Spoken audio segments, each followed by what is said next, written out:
Hey guys, thank you for tuning in. If you found this video, you either have a serious oil leak or you've been watching our Guadeloupe episode where we had the same problem. The reason we separated the episodes is essentially because there have been times in the past where I've had to wrap it up as Khiara gestures to me from behind the camera when it comes to technical stuff for brevity's sake, and thus didn't get to go into it as far as I'd like, and that has two consequences. One, I don't get to talk for as long as I want to, and two, I don't get to go into enough detail to learn from the comment section or to make it clear enough what's going on so that I can receive advice both ways. And I do learn a lot from the responses and suggestions that come up in the comments section. So this is as much about sharing my experiences with you as it is you sharing your experience with me. So I appreciate that in advance. And if we trip up anywhere in any one of these videos, should we continue this experiment, please keep us honest, keep us correct, and let us know below. Also, before I go, let us know what you think about this format. Is it something we should lean into? Is it something we should forget? Was the old way better? Is the new way better? Let us know what you think. After a lovely sail from St Bart's with about 12 hours of motoring, we pulled into Guadeloupe. The next day, before leaving for the second leg of our journey, Adam decided to check the oil level. We have a real problem now. Are you kidding me? Well, the drip pan is full of oil, so hopefully we've just left a cap off or something, but I don't know how, like, that's weird, that's bad. Broadly speaking, the process we went through was we just drained all of the spilled oil. We got three litres out, is that about right? 3 litres of oil out of the pan.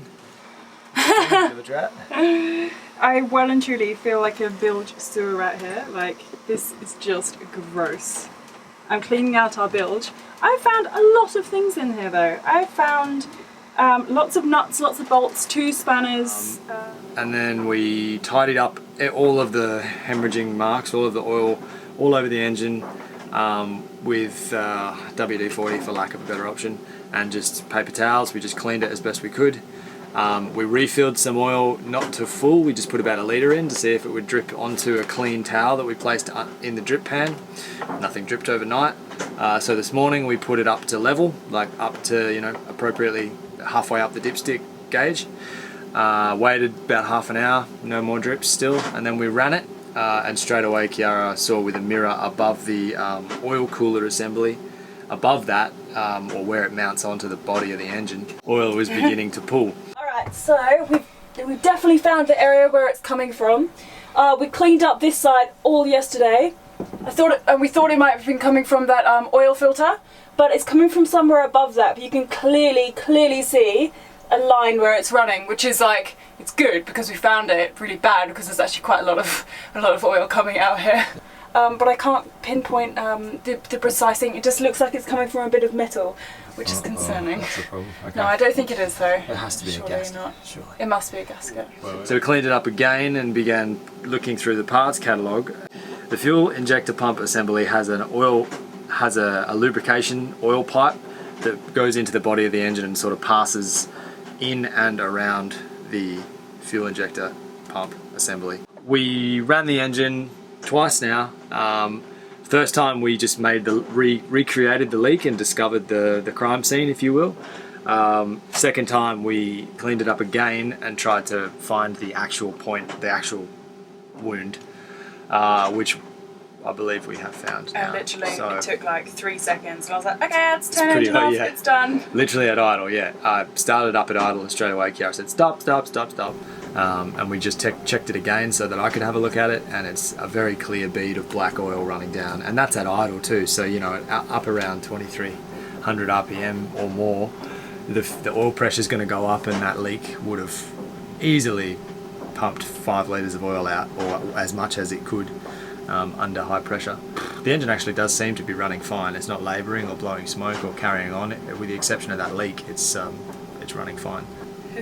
So I hope that we don't have to pull off the fuel pump assembly, because that's, from what I've just a cursory check online, it seems to be quite an involved job. Hey, got it out. And voila! This! Did you find where it's leaking from? No, there's, in case you can't tell, we've started to get a bit of a rust problem after we fixed our alternator. So this This apparently is the problem child. It's it has oil going through it, obviously. Alright, so now we're just going to try and de-rust this, and just we're certainly not going to use it again. I just want to be able to see whether, like, if there's we just want to be able to see if there is a crack in here or something, just to confirm that this is the part. I think you deserve at least 75% credit for this. You reckon? 75. I think only though, if I do, it's only because, yeah. There was one nut, the very first one, I was like, I don't have the physical strength for this, I just can't do it. And apparently Adam put all of his body weight on it, as much as you can in like the tiniest of places, to actually have to crack that nut. And after that I was like, okay, alright, you've motivated me enough, like now I feel I need to... Let's not undersell my contribution. It was very technical. Technical and difficult solution that I employed to solve that. Your full body weight. Just lean on it. Babe, it's done. This little tiny little pinhole caused us 3 litres of oil to leak out of our engine, and as just said, like to me, like it's because it was under pressure that it's like that.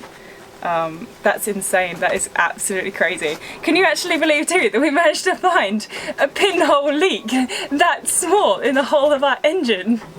I'm so impressed with us. Well, now we just have to hope that is actually the... Yeah, okay, yeah. If that's the only leak, then I'm like really super impressed with us.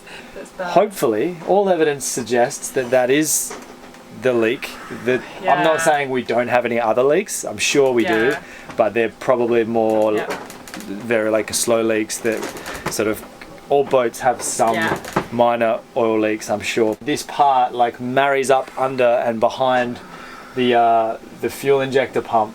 That's right. Fuel injector pump, which is like, according to Nigel Calder, he's like, it's the single most expensive part of any engine and is well beyond the scope of the amateur mechanic. And I was looking into it last night, but like, what if I have to pull this thing off to get to that hose? And straight, that's the first thing I read. I was like, wasn't that the first and the only thing you read about the injector pump? He wouldn't go into it after that. He's like, it's beyond the realm of the amateur, and that is all we're going to say about it. Alright, just leave it.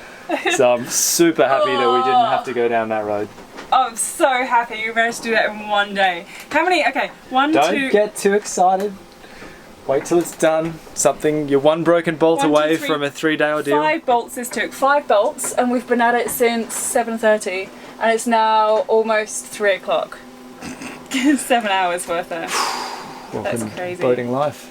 Yeah. Side note is that we don't have a water maker now because the engine's kaput, so there's a downside for you for engine-driven water makers. Despite all their glorious 24 gallons an hour when they are working, if you ever lose your engine, you also can no longer make water. Knock off time! Knock off time!